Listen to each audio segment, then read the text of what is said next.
Salut et bienvenue à l'éveil matinal. Nous allons lire ensemble une parole de Dieu. Qui a reconnu le bras de l'Éternel? Il s'est élevé devant lui comme une faible plante, comme un rejeton qui sort d'une terre desséchée. Il n'avait ni beauté, ni éclat, et son aspect n'avait rien pour nous plaire. Méprisé et abandonné des hommes, homme de douleur et habitué à la souffrance, semblable à celui dont on détourne le regard, le visage, nous l'avons dédaigné, nous n'avons fait de lui aucun cas. Cependant, ce sont nos souffrances qu'il a portées, c'est de nos douleurs qu'il s'est chargé. Et nous l'avons considéré comme puni, frappé de Dieu et humilié. Mais il était blessé pour nos péchés, brisé pour nos iniquités. Le châtiment qui nous donne la paix est tombé sur lui. Et c'est par ses maîtresses que nous sommes guéris. Nous étions tous errants, comme des brebis. Chacun suivait sa propre voie. Et l'Éternel a fait retomber sur lui l'iniquité de nous tous. C'est le chapitre d'Ésaïe 53. Des centaines d'années avant la naissance de Jésus-Christ. Ce Jésus-Christ que beaucoup ne peuvent pas accepter ou ne veulent pas accepter. Ce Jésus-Christ autour duquel il y a toujours débat. Nous venons de lire que nous étions tous errants, comme des brebis. Chacun suivait sa propre voie. Mais l'Éternel, Dieu, a fait tomber sur lui le châtiment de nous tous. Nos iniquités sont tombées sur lui.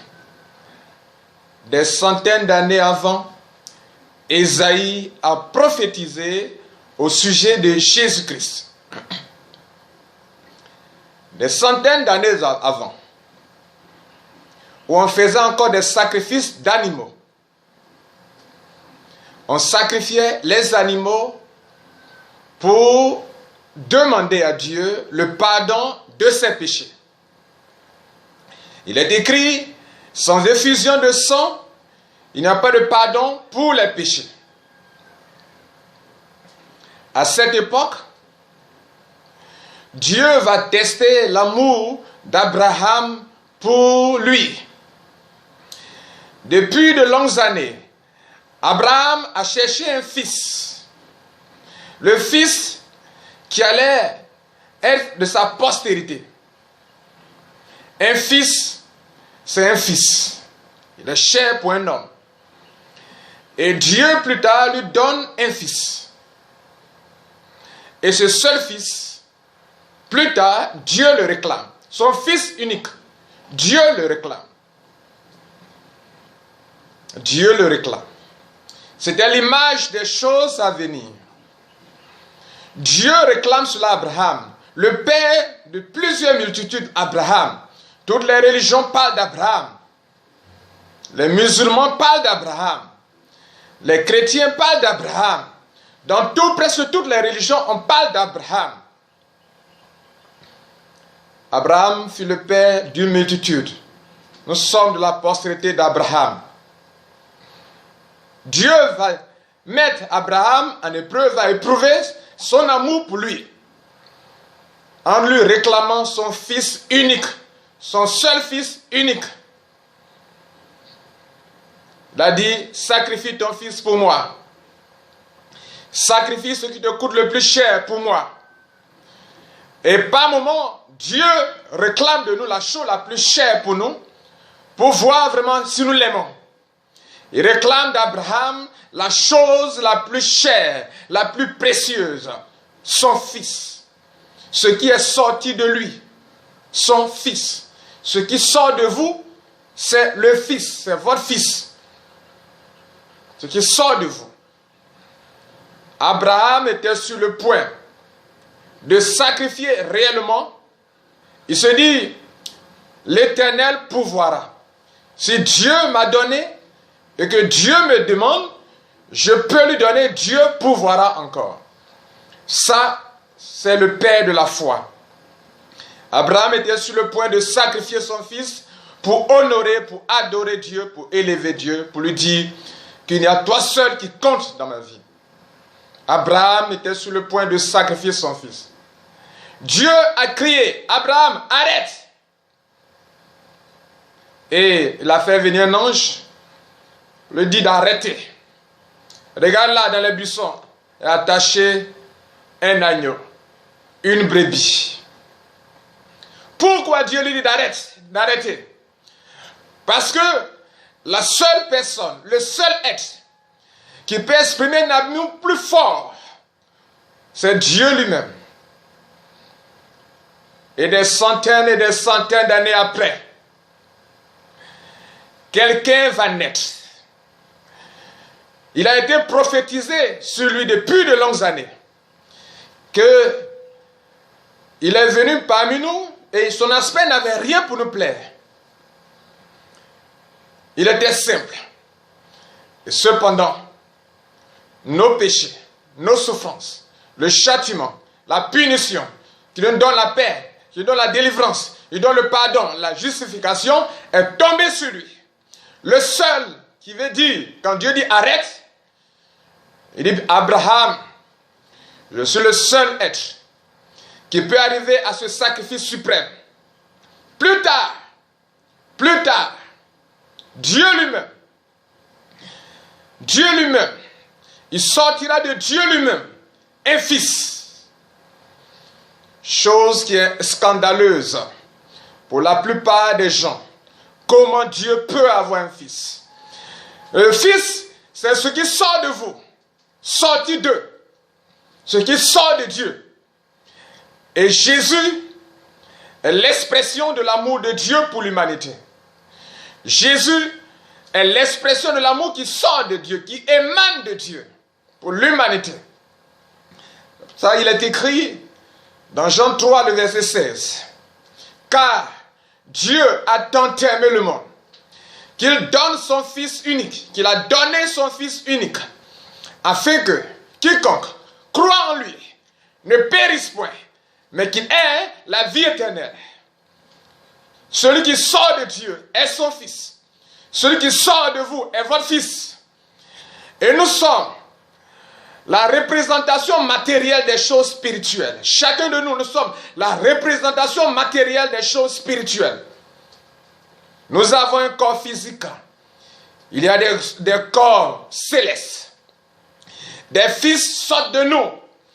Un fils sort de Dieu. Son nom est Jésus-Christ.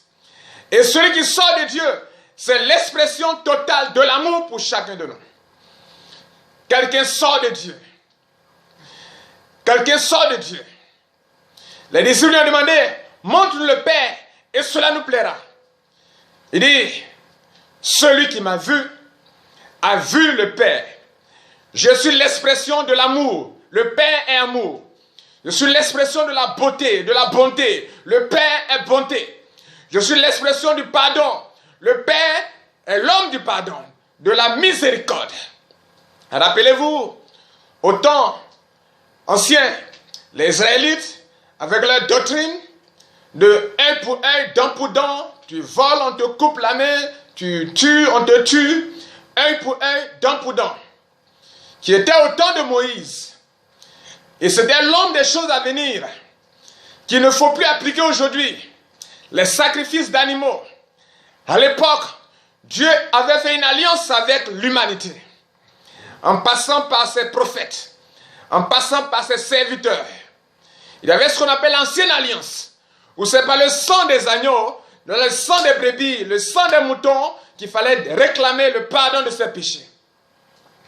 Plus tard, et pendant ce moment-là, il n'y a que ceux qui étaient riches qui pouvaient sacrifier pour le pardon de leurs péchés. Et les pauvres, le temps vient, et le temps est déjà venu, où la prophétie va se réaliser à l'arrivée de Jésus-Christ. La Bible dit, c'est par ses maîtres sûrs que nous sommes guéris. C'est parce que lui, Jésus, est mort sur la croix, qu'au nom de Jésus, on guérit les malades. C'est parce qu'il est mort sur la croix pour le pardon de nos péchés, qu'on peut prier au nom de Jésus, avoir le pardon de ses péchés. Aucun autre prophète, aucun autre homme n'a été donné pour le pardon des péchés de l'humanité. Un seul s'appelle Jésus-Christ. S'il n'était pas mort sur la croix, s'il n'était pas ressuscité, au nom de Jésus-Christ, on ne pouvait pas chasser des esprits mauvais. Au nom de Jésus-Christ, on ne peut pas guérir les malades. Au nom de Jésus-Christ, on ne peut pas parler dans de nouvelles langues. Christ a fait cela sur la croix du calvaire pour vous et pour moi. La Bible dit, c'est par ses maîtres sûrs que nous sommes guéris. Le châtiment, la punition qui nous donne le pardon est tombé sur lui. Lorsqu'un péché est commis, il doit avoir une justification. Et Jésus sur la croix a porté tes péchés, mes péchés sur la croix du calvaire. Et la Bible dit, Christ a crié, Père, Père, mais pourquoi m'as-tu abandonné? Parce qu'en ce moment-là, le péché de ceux qui étaient morts avant lui, de ceux qui étaient de son temps, et de ceux qui allaient venir de notre génération actuelle, tous ces péchés se sont abattus sur lui, Jésus-Christ. Et pourtant, Dieu pur, Dieu saint, ne pouvait pas supporter être à la présence de son Fils, se sépare de lui pourtant. Père, Père, depuis longtemps tu ne m'as jamais abandonné. Toi et moi nous sommes un. Pourquoi tu m'abandonnes? Dieu est saint. Dieu ne supportait pas la multitude de péchés de l'humanité qui s'abattait sur Jésus-Christ. Père, Père, pourquoi m'as-tu abandonné? La réponse de Jésus est claire. En ce moment-là, sur toi se trouve le péché de l'Ambécoissi.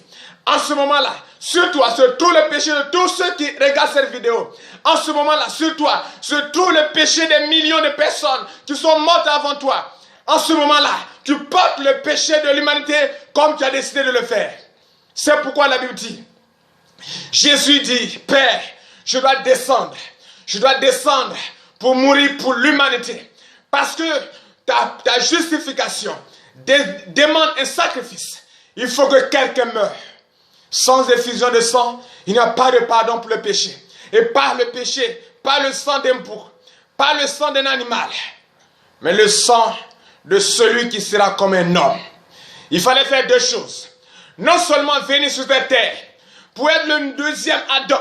Le premier Adam a échoué devant la tentation de Satan et de ses démons. Le deuxième Adam, Jésus, devait venir pour deux choses. Non seulement surmonter le péché, la tentation de Satan, et le diable a éprouvé. Et Jésus a dit, tu adoreras le Seigneur et le Saint. C'était la première victoire sur Satan au niveau de la tentation. La deuxième, il fallait maintenant aller arracher le pouvoir que Satan a arraché de l'homme. L'homme, en se soumettant à Adam, le premier Adam, en se soumettant à Satan, il s'est laissé dominer par le monde satanique. Il fallait donc poser une action qui va arracher de la main de Satan un autre pouvoir, le pouvoir de l'homme, et lui dire, voici ton pouvoir. Et il dit, désormais, j'ai remporté la victoire. Père, tout est accompli. Tout ce que je dois faire pour que l'homme rentre dans sa dignité, dans son honneur, dans son pouvoir, dans la puissance que tu l'as communiquée. Tout est accompli. J'ai fini ma mission. Alléluia. Il était un moment, c'était le moment où Jésus dit, Père, j'ai fini.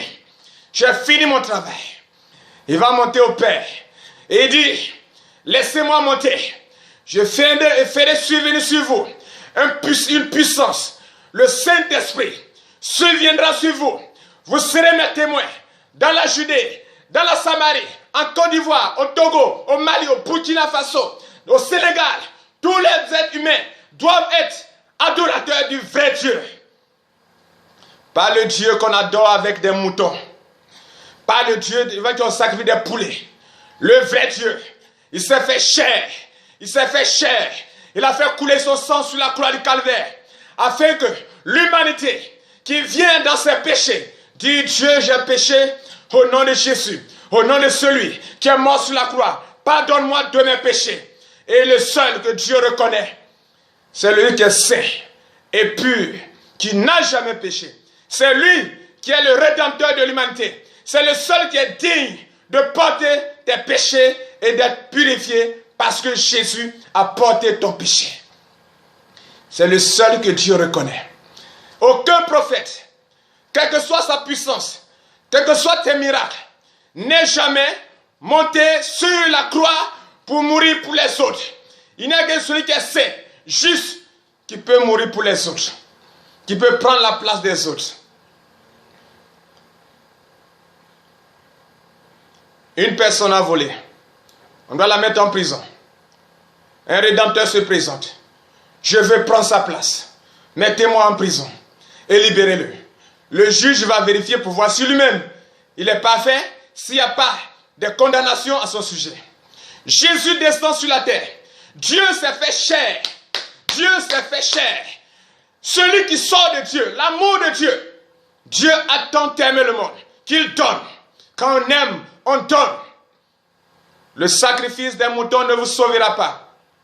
Votre effort personnel, vous purifier avec l'eau, ne vous sauvera pas.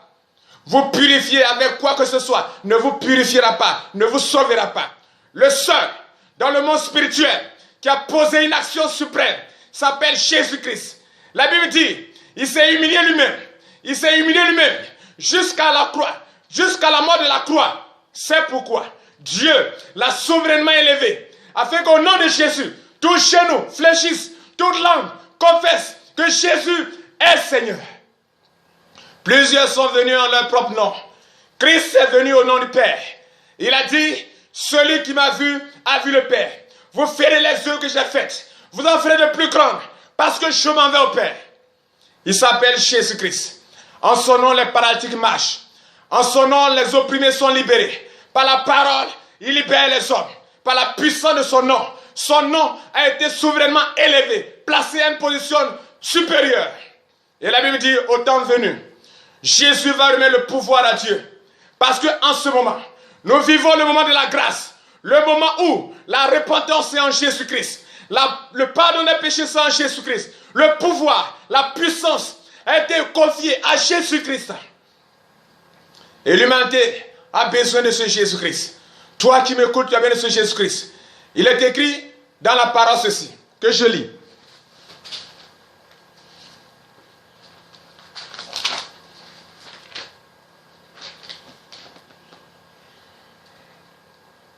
Celui, Jean 3, 36, celui